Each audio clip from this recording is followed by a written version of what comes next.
He's been interviewed by media outlets around the world, and now it's our turn as Jack Andraka has a new book. It's called Breakthrough, How One Teen Innovator is Changing the World. Good morning, Jack. Thanks so much for having me. Absolutely. I would love to go back. I was reading a little bit about how the early detection test came to be, because it all started in your biology class in school, right? Yeah. Tell us that journey. So as I talk about in my book, Breakthrough, it really started where a close family friend who's like an uncle to me actually passed away from pancreatic cancer. And then upon realizing that there really wasn't a way of detecting the cancers in the earliest stage, I decided to set out armed with 8th grade biology to change how we do cancer diagnostics. And I ended up with a paper sensor that costs 3 cents and takes 5 minutes to run to detect the cancers. Wow, that's incredible.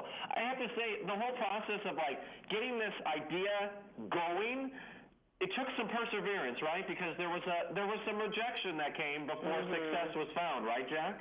Yeah, I mean, I applied to 200 different labs at Johns Hopkins University and the National Institutes of Health with this idea, asking if I could work in their lab.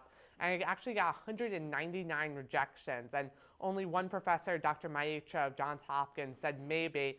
And finally, I was able to convince him to let me in his lab, and 7 months later, I ended up with this paper sensor.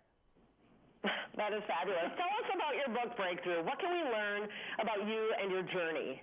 So the book actually talks about a lot of different things. One of the big things is to really inspire other kids to be able to achieve things regardless of their passion, whether it's cooking, music, math, or science. I mean, at the beginning of my journey, I really didn't even know what a pancreas was. And I was able to create a new way to detect pancreatic cancer just using Google and Wikipedia and some creativity. So it's all about just imagine what you could do and how it only takes one yes to be able to have a breakthrough.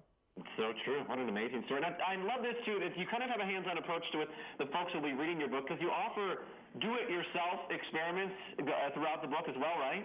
Yeah, and these do-it-yourself experiments were a big part of my childhood. I would always do these backyard experiments with my parents, and so the hope is that readers can share these with their family and their children and their friends and be able to do these experiments and really foster a passion for science as well. And your passion for that involves schools as well. You're encouraging STEM curriculum as well. Yeah, that's one of my big things is science, technology, engineering, and math, and showing how we learn science by doing and not from a textbook. So doing these hands-on experiments is really crucial to learning science, technology, engineering, and math. Go ahead. Well, I was just going to ask, what has it been like for you? You're 15 years old. You come up with this. How old are you now, and what has the last few years been like for you? So I'm 18 now. I'm a high school senior. Okay. And the last few years have just been crazy. I've been able to meet 3 different presidents, give 18 TED Talks and 50 other lectures.